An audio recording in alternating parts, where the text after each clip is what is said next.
Gutamba ni igikorwa abantu bakwiye kugira umwuga nk'uko biri mu bindi bihugu. Kenshi mu Burundi abatamba ngo babona nk'abantu bariko baca umwanya, ariko burya ngo mu bintu bikunzwe mu bijanye na sport havuye urukino rw'umupira w'amaguru hakurikira gutamba. Vyavuzwe na Dushimirimana Eric yaserukiye Agence Evenementielle Ndudi Team All Business mu kiganiro bahaye abamenyesha makuru kuri uwa 15 ukwezi kwa gatandatu umwaka wa 2022 i Bujumbura.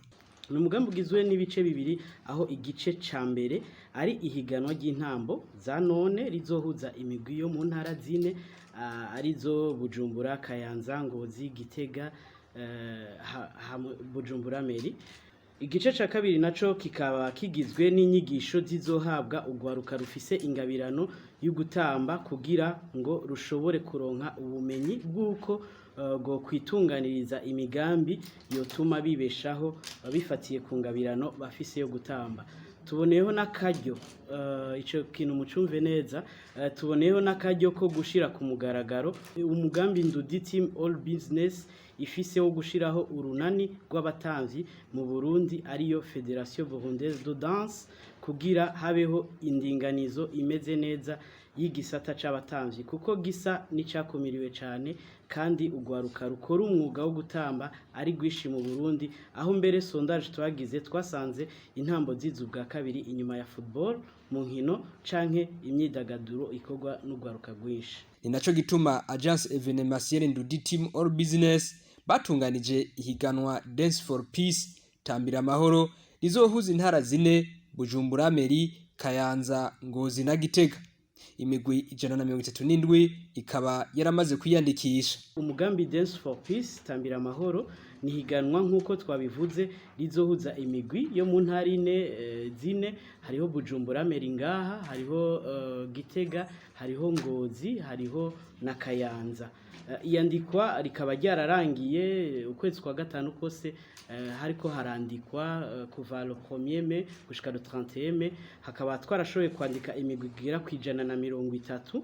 I Bujumbura niho hari myinshi, ari nayo mpamvu bigabuwe uko gukurikira. Mu misi za tuzogira ama eliminatoire, aho buri ntara tuzokurayo imigwi 3, ariko ngaho Bujumbura kubera ko hari imigwi myinshi twashimye gufata amakomine 3.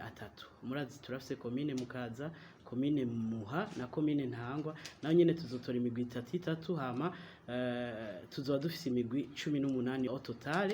Hama muri iyo migwi niyo izoshika no muri demi finale, hama habeho na finale itegekanije kw'igenekerezo rya 25 Kigarama. Agence Evenementielle Ndudi All Business Team ifashwe mu mugongo na Bujapay n'ishirahamwe Brarudi ribicishije mu kinyobwa cayo Vivamad bazotanga ubushimwe kubazoba babaye aba mbere.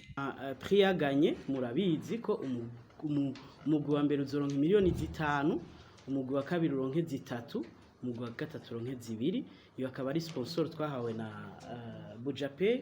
Ayo mahera twayaronse uko nyene, natwe dushima kuyaha abatanga uko nyene atana kimwe dukuyemwo. Abo mafaranga bazotanga arahari nkuko vyemezwa na Glorieuse Ndayishimiye wo muri Bujapay. Gisata cha Bujapay ari naco gisata cashoboye kuzofata mu mugongo iki gikorwa ca Dance for Peace mu kubaronsa buryo mwumvise bw'imiliyoni 10.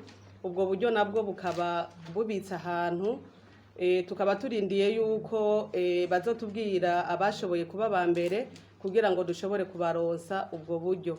Nibaza rero yuko no humuriza canke nkaremesha abo bose baba badanser yuko ubwo buryo atari gihuha cyangwa atari kinyoma, ubwo buryo buhari, ahubwo turindiye yuko competition izotangura, finale ibaye tugashobora kurosa abazoba baye aba mbere ubwo buryo. Agence Evenementielle Ndudi All Business Team bahamagarira ugwaruka kuza baravyaza umusaruro impano zabo.